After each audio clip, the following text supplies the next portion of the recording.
Out 19 governors meet. President deploys troops against vandals. Not blackout, 19 governors meet. President deploys troops against vandals.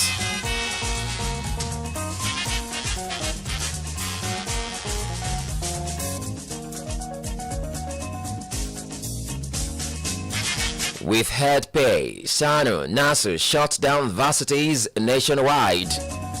With head pay, Sanu Nasu shut down varsity nationwide. How executive orders will boost oil and gas sector by legal experts.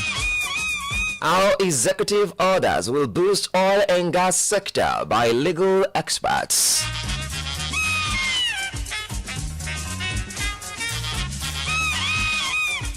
Minister, I will advocate for laws to empower women. Minister, I will advocate for laws to empower women. Ogun rejects inclusion among states challenging EFCC's constitutionality. Ogun rejects inclusion among states challenging EFCC's constitutionality.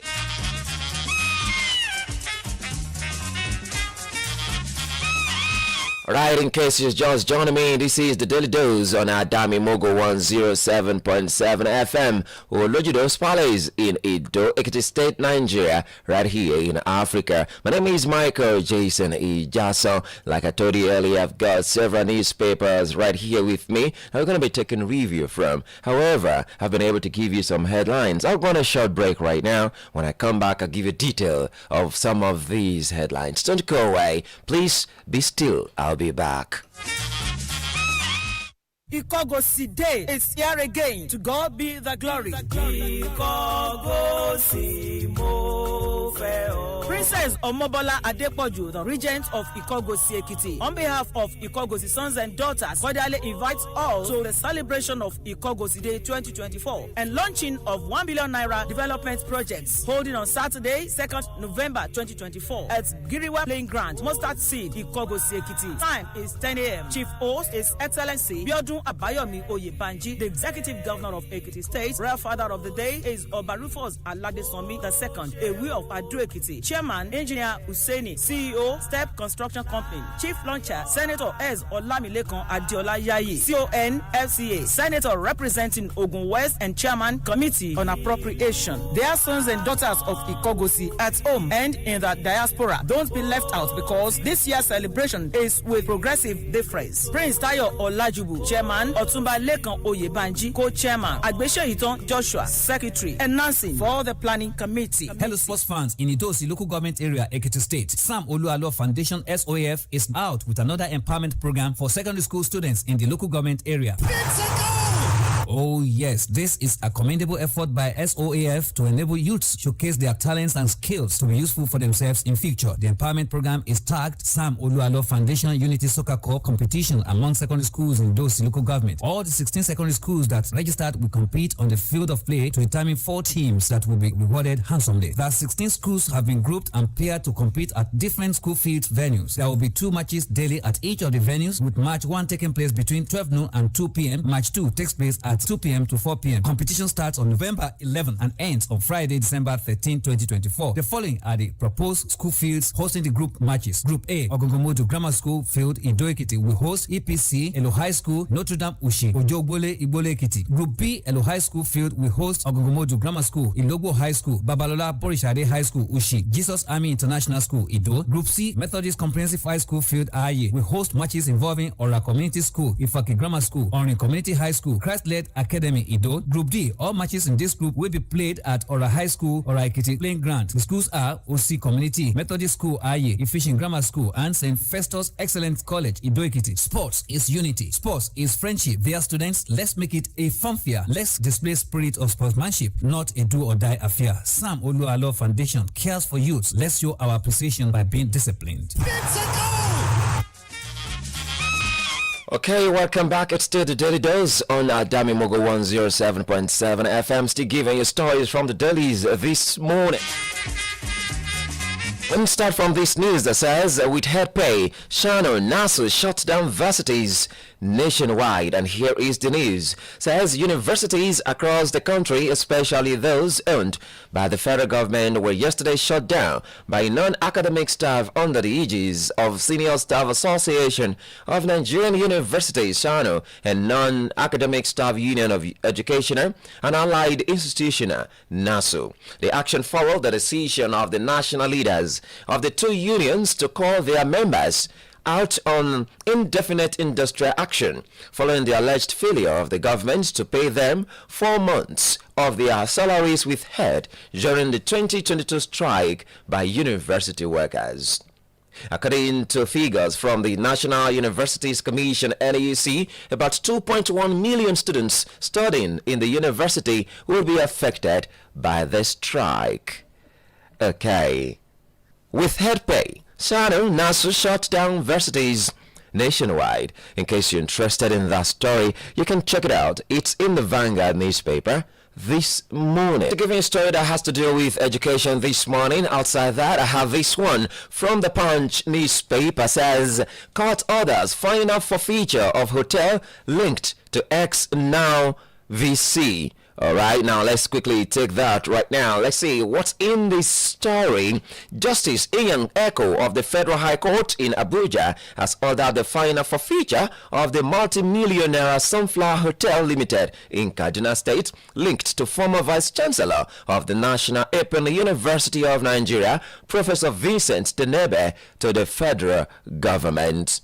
All right, the order issued on Tuesday and reviewed by Punch on Monday followed a motion on notice for final forfeiture of the property filed on June 21 and moved by F.O. Dibang, counsel for the Economic and Financial Crimes Commission, EFCC. In his ruling, Justice Echo declared order is hereby made forfeiting the property set out in the attached schedule found in possession of the respondent as properties reasonably suspected to be proceeds of unlawful activities to the Federal Republic of Nigeria.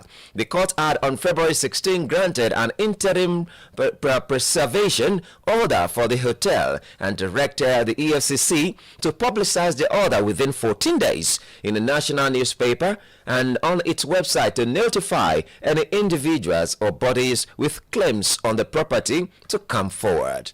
Court orders final forfeiture of hotel linked to X Now VC. In case you're interested in this story, please grab a copy of the Punch newspaper and there you read.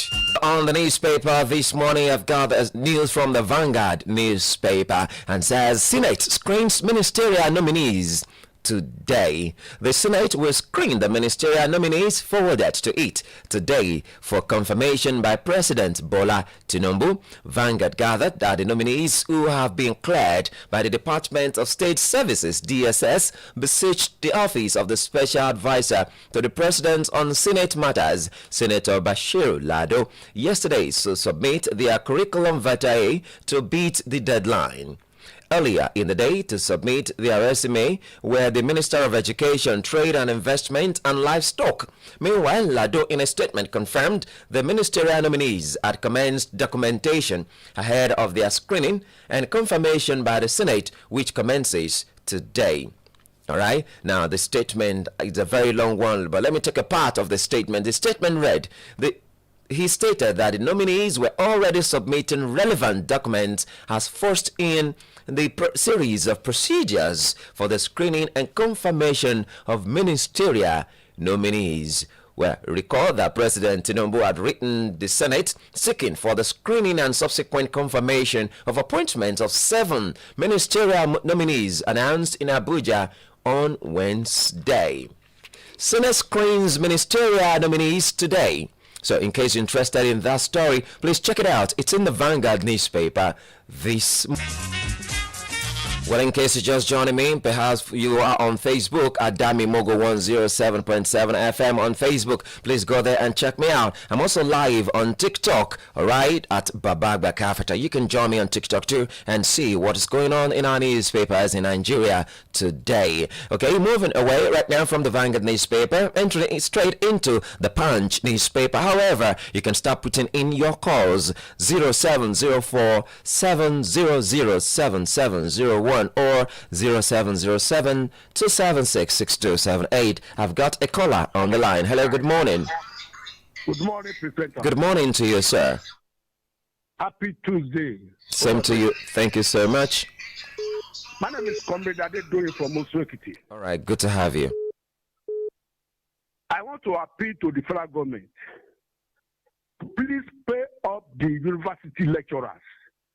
We don't need to disturb our students sitting at home again. Students had experienced serious strike by the university, the higher institutions lecturers. Every government on board in Nigeria will always take ease of the lecturers. This is not the way politicians treat themselves. These professors, doctors, and what have you at the higher institution should be taken care of. If you are saying because no work, no pay for about 4 months, you are not going to pay their salary, it's very, very wrong. It's unconstitutional. Let the federal government pay the lecturers. I beg of them. Then, if the federal government wants Kanu to be sentenced, let them take him to court. The long-term incarceration is wrong. How can the DSS keep Kanu over there for more than 2-3 years ago? Let them take him to court. If they find him guilty, I think the court will sentence him rather than not allow his doctors to meet him. It's wrong. It's very, very unconstitutional. It's very, very wrong. The House of Rep member that insulted a driver should be made to eat a humble pie. It's very, very wrong. How can you insult a driver, a honorable member, House of Rep, insulting somebody at a public place? This is not the first time in Nigeria. Somebody did it.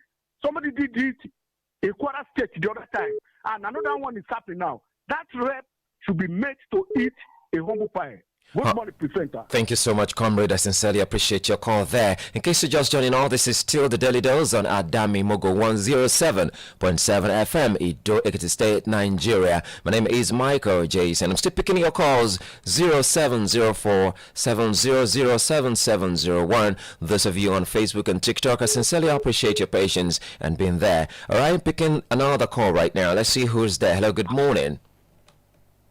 Hello, good morning, Beautiful morning to you, sir. My name is John Emmanuel calling from Village. All right, good to have you. You see, on the issue of university strike, I don't know what the federal government is doing. If we take a look at it now, what these senators are collecting, one senator can pay 4 or 5 university lecturers salary. These senators, they never agree a month that they will pay their salary. And they are using this, they are using their power, let me just use that statement, using their power to punish the younger ones. Now, the university has gone on the strike. Is it not going to affect their career? Extension of time and many other things. And on the issue of Kano, what is even the reason of things that Kano offense? That they just kept it for over 2-3 years. Somebody that looked at public polls about 80-something million people. They say the Ministry of Governor of the City Government of that thing. They cannot arrest him. And innocent men just punish, we're just raising this punishment. It's not good. God bless Nigeria. Amen. Thank you so much, sir. I have another caller on the line. Let's see who's there. Hello, good morning. Hello, good morning. Good morning, Pastor Joshua. Yeah, thank you. Pastor Joshua. All right, good to have you. I wanted to talk about 2 issues that you have read out.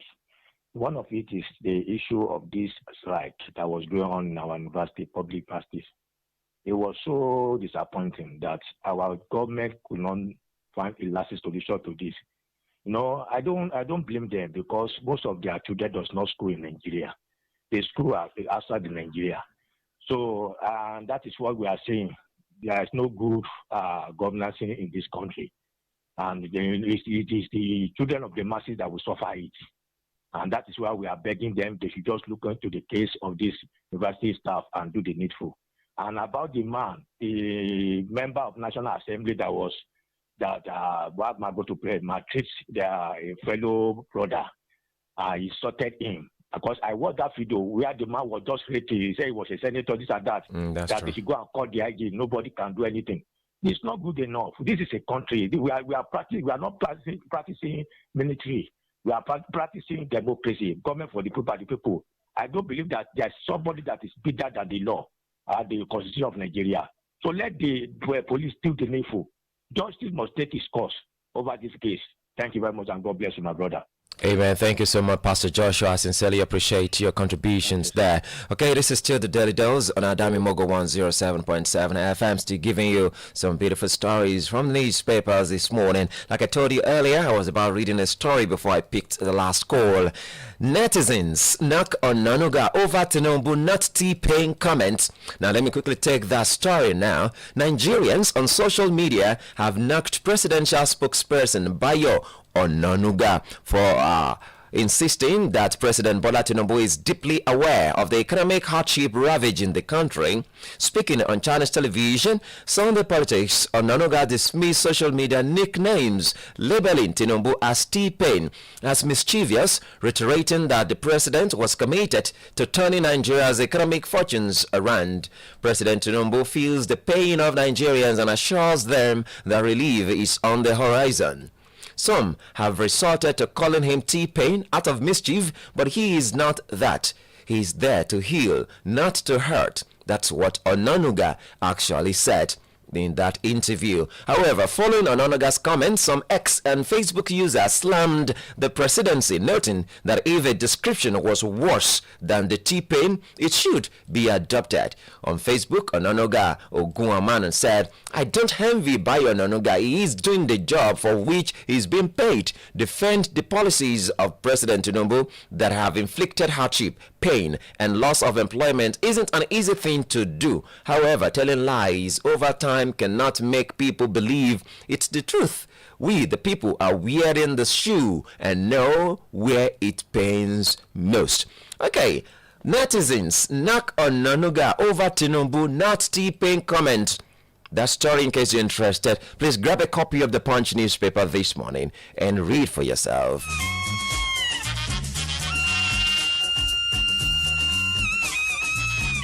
I really don't know if I can still accommodate any more calls this morning before I leave the program. Okay, let me quickly take this story before I leave. And if the person calling right now can use just 30 seconds, it will be better. Hello, good morning. Hello, Pisata. This is Comrade Adedoyin calling back. Thank you, comrade. Thank you, comrade. You cannot blame Onanuga. Onanuga is doing the job. He's being paid for. Just like one of the netizens said. Go ahead. So somebody under the president cannot talk ill of the president. He will always praise him.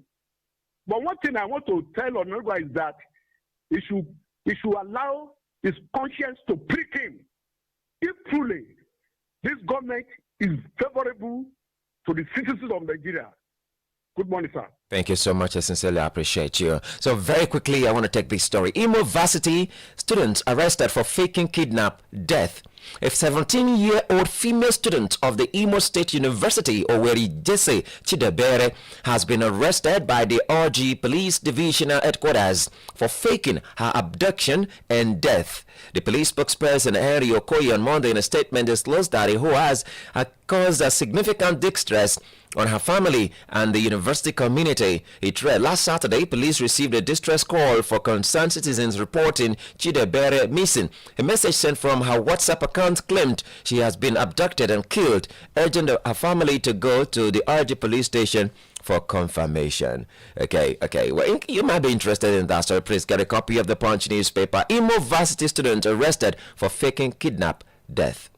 My name is Micheal Jason Ijasan. Thank you so much for joining me today. Every one of you on Facebook and TikTok, I appreciate you for joining us today. Let's meet again tomorrow on the